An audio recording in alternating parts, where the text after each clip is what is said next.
हाँ भाई प्यारे बच्चों, ये 11वीं आर्ट्स का है। वही चैप्टर चला रहा है भारतीय संविधान में अधिकार, और पेज नंबर है B33 पे। ठीक है भाई। अब इसमें क्या है ये पढ़ेंगे, शोषण के विरुद्ध अधिकार अनुच्छेद 23-24 तक। ठीक है भाई। अब देखो भाई, शोषण के विरुद्ध अधिकार का उद्देश्य है समाज के निर्बल वर्गों को शक्तिशाली व शक्तिशाली वर्ग के अन्याय से बचाना। इस मौलिक अधिकार के अंतर्गत निम्नलिखित व्यवस्थाएं हैं।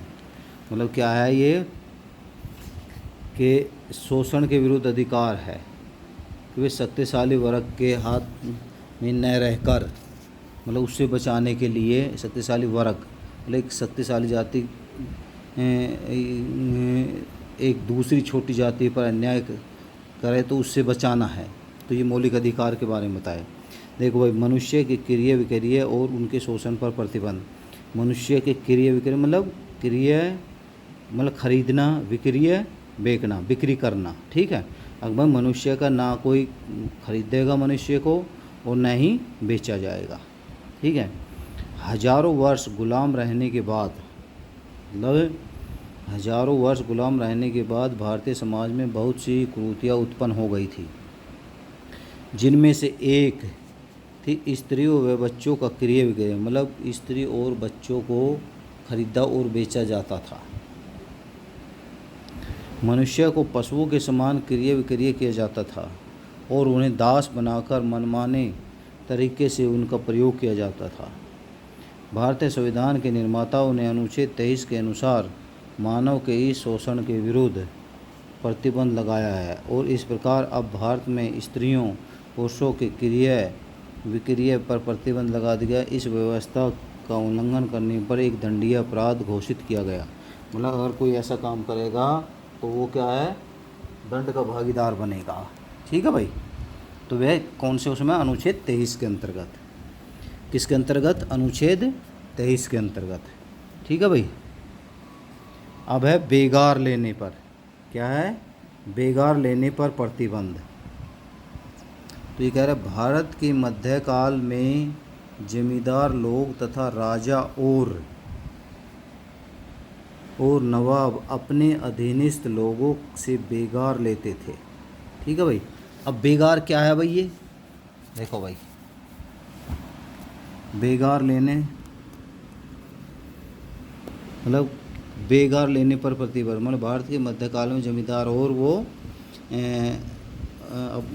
अपने अधीनस्थ लोगों को बेगार ले, मतलब काम करा लिया। बेगार का मतलब है काम करा लिया और उसको उसकी मजदूरी नहीं दी, उसको बेगार कहेंगे।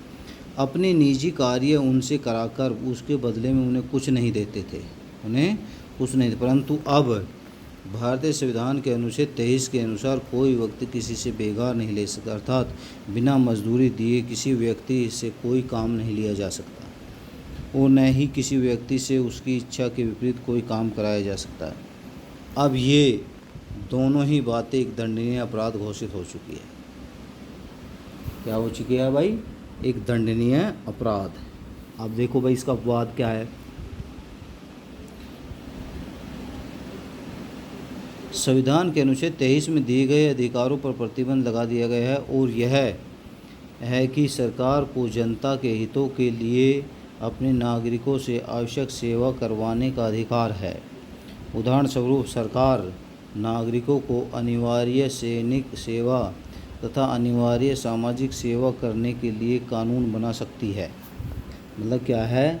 अब भाई, सरकार जनता के हितों के लिए नागरिकों को यह से आवश्यक सेवा करवाने का अधिकार। उदाहरण स्वरूप सरकार नागरिकों को अनिवार्य सैनिक सेवा तथा अनिवार्य सामाजिक सेवा करने के लिए कानून बना सकती है, परंतु ऐसा करते समय सरकार धर्म, वंश, जाति, वर्ग अथवा इनमें से किसी के आधार पर किसी भी प्रकार का भेदभाव नहीं कर सकती, किसी भी उस पर भेदभाव नहीं कर सकती। ठीक है भाई। अब है कारखाने आदि में छोटी आयु में छोटी आयु के बच्चों को काम करने की मनाही।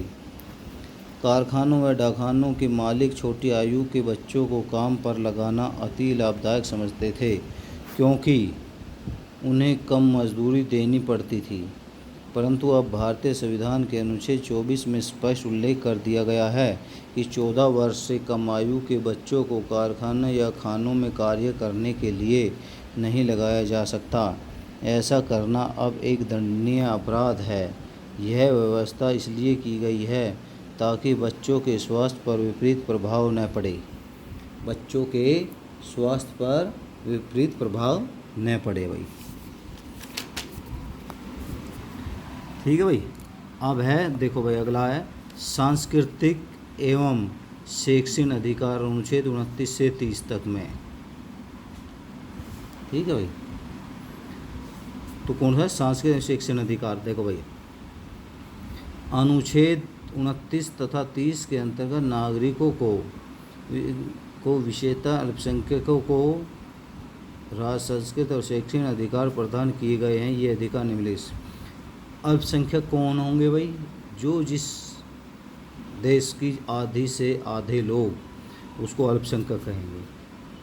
अनुच्छेद 29 के अनुसार भारत के किसी भी क्षेत्र में रहने वाले नागरिकों के किसी भी वर्ग या उसके किसी भाग को जिसकी अपनी भाषा, लिपि अथवा संस्कृति हो, यह अधिकार है कि वह अपने संस्कृति व शिक्षा संबंधी अधिकार की रक्षा करे, जिसकी रक्षा करे। अनुच्छेद 29 के अनुसार केवल अल्पसंख्यकों को ही अपनी भाषा, संस्कृति इत्यादि को सुरक्षित रखने का अधिकार नहीं है, बल्कि यह अधिकार नागरिकों के प्रत्येक वर्ग को प्राप्त है। क्या भाई? प्रत्येक वर्ग को भी प्राप्त है। किसी भी नागरिक को राज्य द्वारा या उसकी सहायता से चलाए जाने वाले शिक्षण संस्था में प्रवेश देने से धर्म, जाति, वंश के इसमें से किसी के आधार पर इनकार नहीं किया जाएगा। मतलब क्या है भाई, कोई भी संस्था है उसमें धर्म, जाति के आधार पर किसी के साथ कोई भेदभाव नहीं किया जाएगा। ठीक है भाई। अगला है 1951 में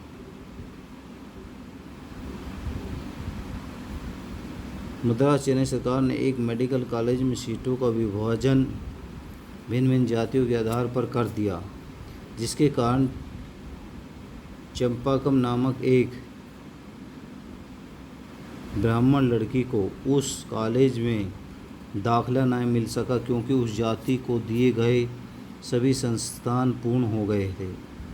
चंपाकम ने अपने अधिकार की प्राप्ति के लिए न्यायालय में रिट की। उच्च न्यायालय ने सरकार के आदेश को असंवैधानिक घोषित कर दिया। क्या है? उसको असंवैधानिक घोषित कर दिया, वही गैर कानूनी। तीसरा, अनुच्छेद 30 के अनुसार सभी अल्पसंख्यकों को चाहे वे धर्म पर आधारित हो या भाषा पर, यह अधिकार प्राप्त है कि वह अपनी इच्छानुसार शिक्षा संस्थाओं की स्थापना करे और उनका प्रबंध करे, उसका प्रबंध करे। अब अनुच्छेद 30 के अनुसार राज्य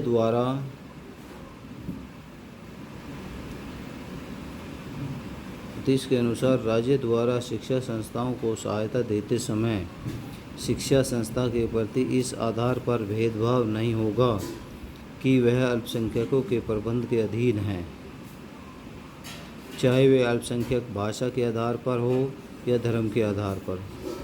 अब 44वें संशोधन द्वारा अनुच्छेद 30 में संशोधन करके यह व्यवस्था की गई है कि राज्य अल्पसंख्यकों द्वारा स्थापित की गई व चलाई जा रही शिक्षा संस्थाओं की समाप्ति को अनिवार्य रूप लेने के लिए कानून का निर्माण